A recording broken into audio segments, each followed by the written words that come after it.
He's back. No, not Shota Imanaga. Somebody else. Cubs Brewers, too.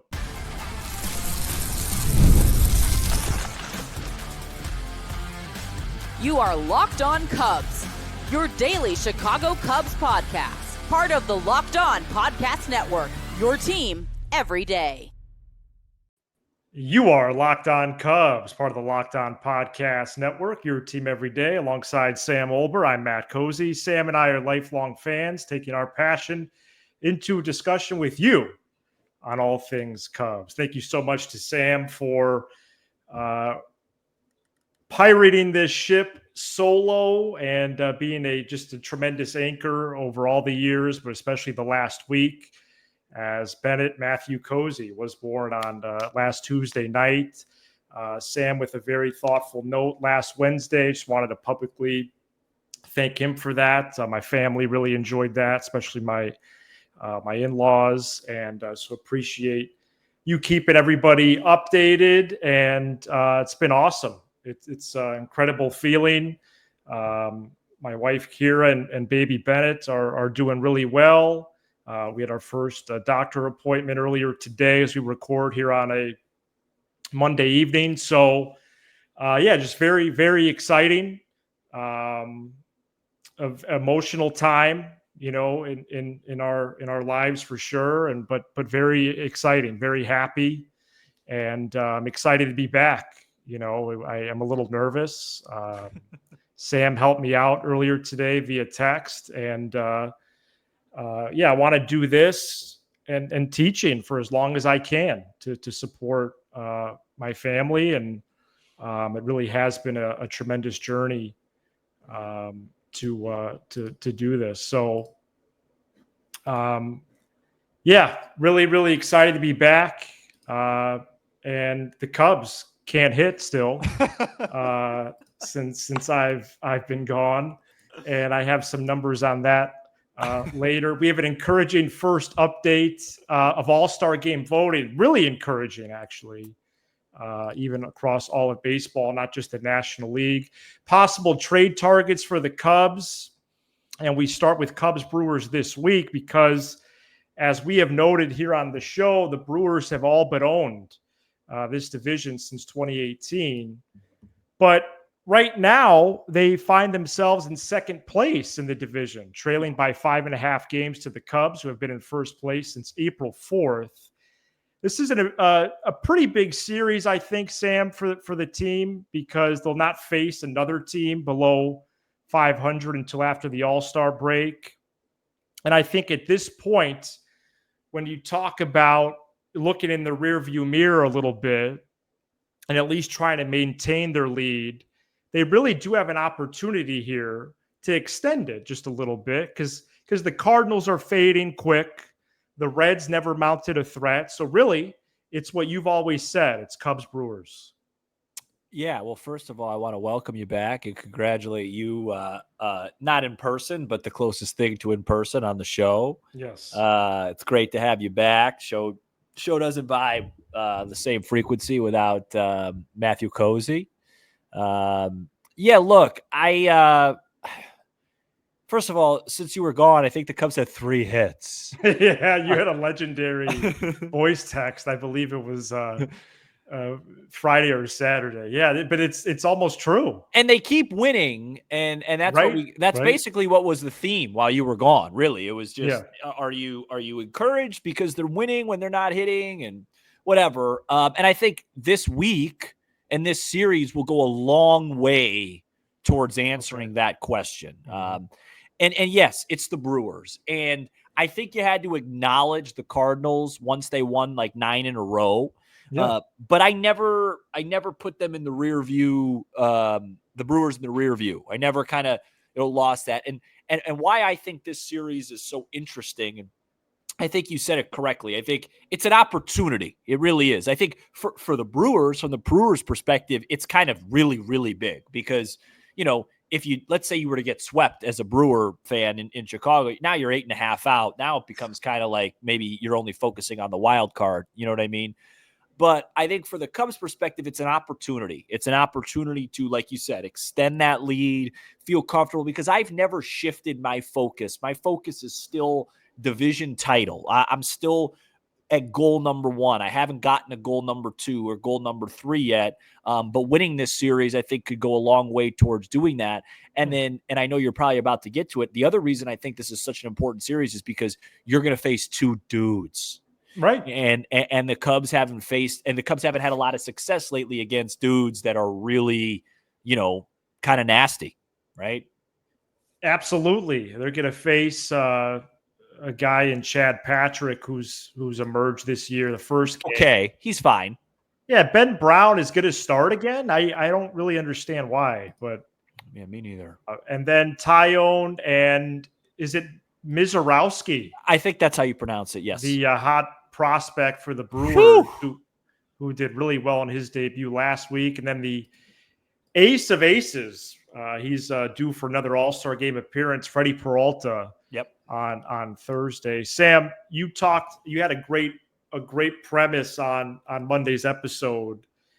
And I would like to answer your question on the air and say, I am concerned about the offense while still being encouraged that they are winning games, especially close. Mm-hmm. But the fact is that since the Memorial Day, they are 30th in batting average. Oh my gosh. 30th in on-base percentage and 25th in slug. And so it's great to have you back. The question of, are you concerned? Not a question, because it's just fact-based. It is concerning because they're dead last in offense. I didn't realize it was that bad. For 3 full weeks. No, that just kind of ruined my night. And they've scored 3 or less runs 13 of the 19 times, dude. I don't feel very good. But because of pitching, defense, and base running, the latter of which they lead in stolen bases over this same stretch of 19 games, they are 12-7.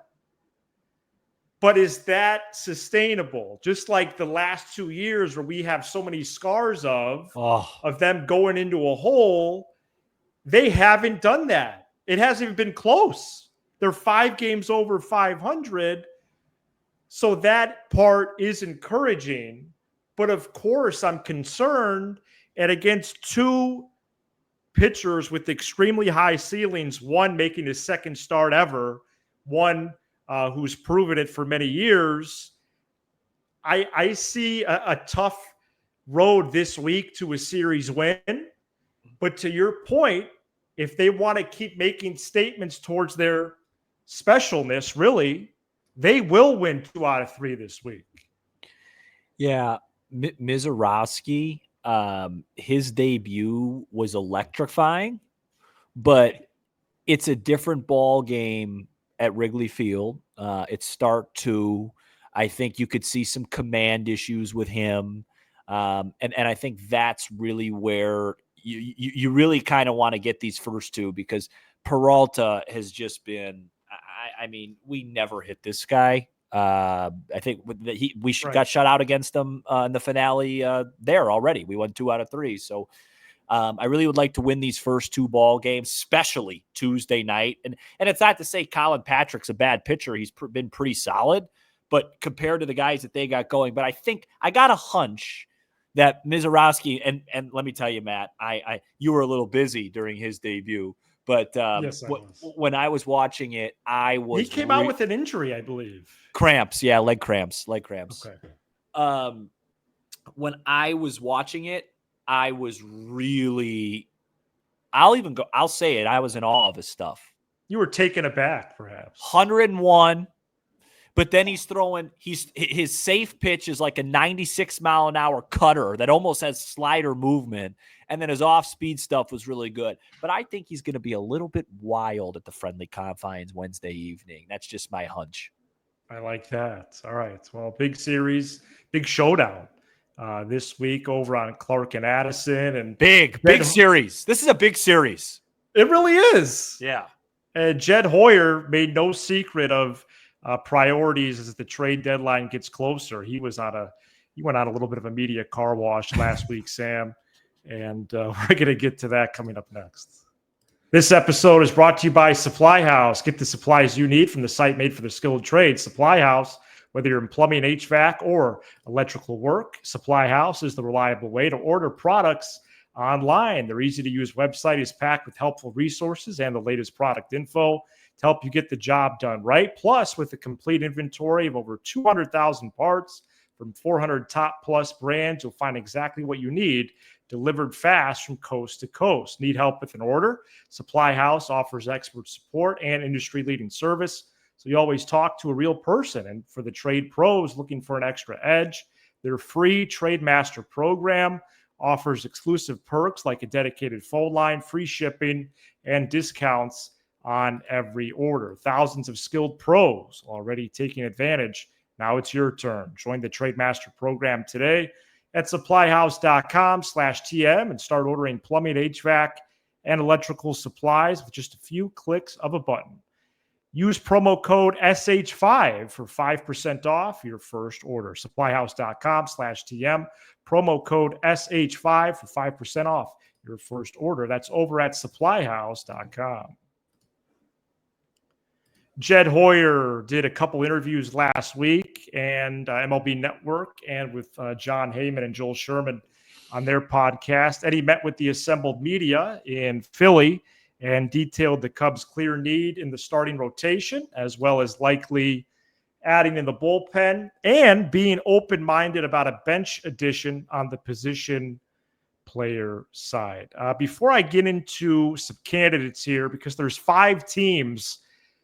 There's 4 teams with 2 targets. There's one with 3. And then there's a couple of rentals here on the starting pitching side, which, Sam, is the clear number 1 need, right? Yeah, I think so. It's hard to say with the stats that you just said in the first segment, but it is. You have to look towards the future. First of all, I just want to say every time I see Jed do a media spot, I think of you and laugh. Oh, really? Yeah, because he did quite a few. This last week, and it makes me laugh. But I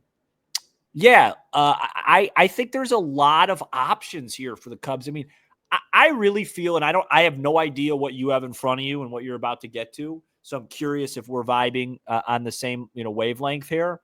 I really think the Marlins and Cubs are going to make a trade. I just do. I think they were. I think they were really, really close with Luzardo. And they have guys like even this guy Edwin Cabrera. Yes. I've mentioned him on here a couple times. He's kind of he's an odd pitcher. He would come in and immediately have the most electric stuff in the rotation by a wide margin, but pitch efficiency and command has gotten him in the past. But and I don't think that guy, now granted, I haven't done, I'm not in trade deadline mode yet. Maybe I should get there after what just happened over in Boston. Oh gosh. But he's a guy that, and the Cubs have done a really good job this year taking guys like a Pomerantz or a Brad Keller or even a Colin Ray and saying, hey, let's take them and elevate them. And if you do that with a guy that has this good of base stuff, you could be in really, really good positions. So I'm interested to hear who you have, but yes, I think that's the number one need. So I do think the Marlins are a clear partner, especially after exchanging names over the winter and then making the small Mervis for Brujan deal. You have Alcantara and Cabrera there. And then you have 3 guys with the Rockies, Marquez and Gomber, who are rentals, and Freeland, who has some control, if you want to explore that. You have 2 rentals on the Diamondbacks, Zach Gallen and Merrill Kelly. Yeah. Then you have 2 rentals, really 3 rentals on the Orioles, Zach Eflin, Charlie Morton, and then Sagano, the Japanese pitcher, who the Orioles would be unwise to trade just because they're trying to build a connection with Japanese players, but we'll see. And then the other team that has 2 potential targets, one who has control, the Cubs just faced, Mitch Keller on the Pirates, and then Andrew Heaney, who is a rental. Yeah, I think that the Pirates trading with the Cubs is unlikely. I always feel that way just in division. Cause if you're the Pirates, if you make that trade, what are you signaling to your fans? Cause and I get it. I guess if you said he needs a rental. Yes. Yeah. If he's a rental, then I guess that's besides the point, but I don't know. I find it unlikely. What are your thoughts? The big story last week, you know where I'm going with this? Not necessarily, no. Especially on the radio, was a certain left-hander by the name of Chris Sale. Okay. If the Braves end up selling, do you think there's a match there? Because I want to say this, and I want to say this again, and I want to be very clear.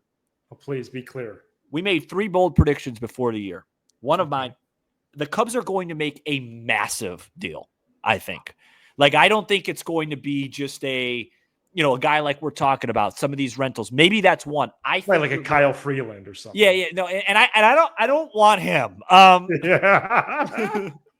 but I think maybe they go a rental route, but I think they want a big name, and I really maybe they add 2 guys. Yeah, I think they're going to go for it.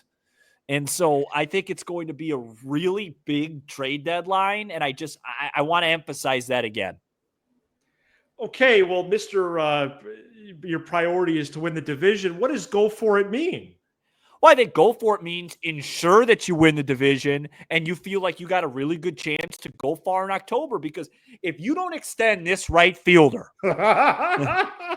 you better go as far as you possibly can, because that 100%. You have to. All due respect to Owen Casey, if he's your starting right fielder next year, it's not going to be that great of a team. No, you have to go all in given the circumstances. I don't see a path to not doing that. Yeah. I like a lot of these names. So I also would like to get greedy and for them to get a relief piece. I would like for them to get a bench bat. Why? They need a bench bat. Why do they keep playing with 24 players? Right. Now, Birdie and Brujan they shouldn't start even more than once a week, but they never even appear. It'd be one thing if they didn't start, but they don't even play. Well, at least Brujan had that big steal the other day. No, huge. And Birdie started Sunday. Yeah. No, I think one of those guys has to go. And then you need to add another bat, because the Justin Turner thing versus lefties. Yeah. I think I said this on one of the shows. I think they need another bat versus lefties. And I got to say, Matt, and I said this the other day, Matt Shaw has reverted back to kind of where he was. I think we could call it a bench bat, but it may be a little more, I would say, a depth bat, and potentially another reliever and at least another starter. And the best part is the Cubs have the assets to really trade for anybody that they want to. They do. And I would like to see them to go all in. For me would mean they get a starter that provides depth that would just leave after the year. And then they overpay for someone who's going to be around at least through 26. Yeah, like an aircraft carrier. Yeah, well, a starting pitcher. A stud. Okay, Boo Goldberg. And Chris Sale's very unlikely, Sam. I'll give you reasons why. Acuna, Olsen, Riley, Albies, Schwallenbach, Strider. Why would they trade Sale? I don't know. They still have a ton of talent. I just think going into the season, the Chicago Cubs felt like they needed another starter. And then you lost arguably your best starter.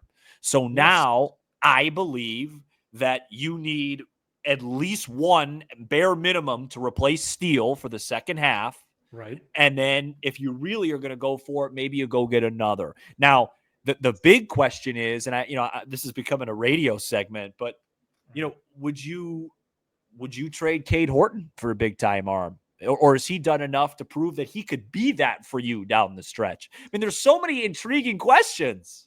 I'm intrigued that he could be that, but for Sale or DeGrom in particular, if the Rangers keep losing and Jacob DeGrom gets dealt, you would trade Cade Horton in a New York minute. The problem with DeGrom is he's costly. Okay, because even he gets paid a lot. They pay him. Well, so does Sale, but Sale's deal is much more affordable. Right. I think that's why the Red Sox traded Devers, by the way. I think they wanted to get off his deal. Well, the Boston Red Sox was shades of Dallas Mavericks on Sunday night. Yeah, I think they wanted to get off that deal. That's just my take. What do you think about David Bednar in the Cubs pen? You don't think they're going to make a deal with the Pirates, though? Yeah, he looked better, although he made a really bad 0-2 pitch to Happ. Really bad, yeah. Yeah, look, if the Pirates want to do business, that's fine. I just don't want to pay 150 cents on the dollar for their players because we're in their division. Okay, point well taken. All right. So, yeah, definitely trade winds heating up. I don't expect anything soon, but could be a really fun summer with both the Cubs winning and just the rumblings can't wait. going. We've never been real buyers. The trade deadline's going to be crazy. Yeah, we might be doing like 20, a 2 a.m. stream or something. Maybe they'll trade for Judge. I'll be up anyways. Coming up next, very first encouraging update with All-Star voting. This episode is brought to you by OpenPhone. If you're running a business, you know that every missed call is money left on the table. Think about the last time you had a service emergency, like a burst pipe. If the first plumber didn't answer, did you wait? No, you're just going to call the next one. That's why having a reliable business line is so important, and that's why you need OpenPhone. OpenPhone is the #1 business phone system that helps you streamline and scale customer communication, all from an app on your phone or computer. Did you juggle 2 phones just to keep business and personal calls separate? OpenPhone will solve that instantly. Your whole team can share one number and respond to customers like a shared inbox. No more, who's handling this? OpenPhone is offering Locked On Show listeners 20% off your first 6 months at openphone.com/LockedOnMLB. That's OpenPhone.com/LockedOnMLB. And if you have existing numbers with another service, OpenPhone will port them over at no extra charge. OpenPhone, no missed calls, no missed customers.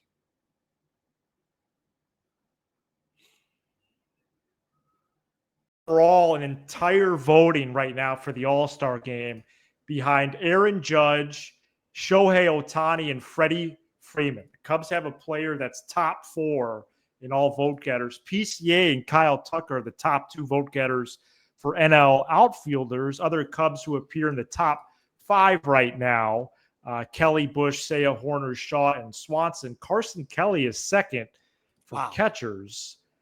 Everyone else is below that at their position. The top 2 players at each infield spot and the top 6 outfielders advance to phase 2 of voting later this month, with phase 1 ending on the 26th and phase 2 going from June 30th to July 2nd. Sam, pretty crazy PCA is that high up. It's not. Okay. It's not crazy to me. Right. This guy has taken the league by storm. I think he's one of the most entertaining guys to watch, and he's a lock to be starting in the ATL for the All-Star game, July 12th, whatever it is, 13th? I don't know. I think it's the 15th or 16th. Yeah, whatever. I think the bigger story is Kyle Tucker. The fact that he's second, because let's be honest. It's great news. And I'm going to say something right now that might be a little bit. I hope so, because it is a talk program. Off-putting. I don't think Kyle Tucker's had a year that should be second for All-Star. You know what I mean? I think he's an All-Star. He needs to pick it up a little bit. I'd say he's got 13 homers. We're getting close to that halfway point, and I think him being, and he's had a very good season. But I'm just saying, for him to be second, and don't get me wrong, he's had a better season than Juan Soto. I haven't looked at James Wood's numbers yet lately. I know Corbin Carroll's tapered off a little bit, but I guess my point is it wasn't a lock to me that he'd be there, and there's still a lot of voting left to do, so we got to keep doing that. Get out, vote your 5 times a day. I'm doing it every day. Pete, Kyle, I'd like to get Nico up into that second spot. Yeah, he was a little too low for my liking. Yeah, that was the only one. But how cool is that? The Cubs have the 2 top vote getters of NL outfielders. And Seiya And Seiya, by the way, would be too, but because now Devers qualifies as a National League guy, it's just, Seiya always is on the short end of that. He gets called out on pitches 6 inches off the plate. Now this trade's going to cost him an all-star spot. Well, he's not going to be the starter, so it's not going to necessarily. Well, I guess it will cost him a spot if Devers makes the team. Right, but you mean the voting wouldn't matter, right? Right. I was surprised that he's outvoting Schwarber. Is that the right verb? Schwarber. Yeah, because Cub fans have come out because this franchise has some of the best and most. It's a crown jewel franchise in all of sports, and they are so hungry for a winner. And we finally have a team to rally around. Well, I'm hungry right now. Go ahead. That's good. To rally around and root for in this team. They're going to come out in droves, these Cub fans. Wow, I like that phrase, droves. Yeah, I think Pete could, end up top 2, top 3. And overtake a Freeman or Ohtani? It would have to be Freeman, not Ohtani. Judge, wow. Yeah, why can't he overtake Freeman? Okay, I like it.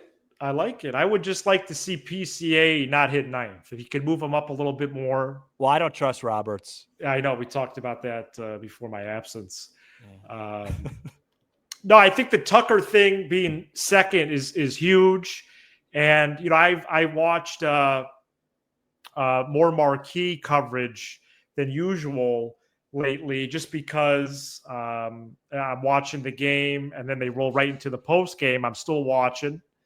And, I'm actually the Cubs game, Sam, at 1:20 has been really great for me to hold Bennett and then give Kira a break.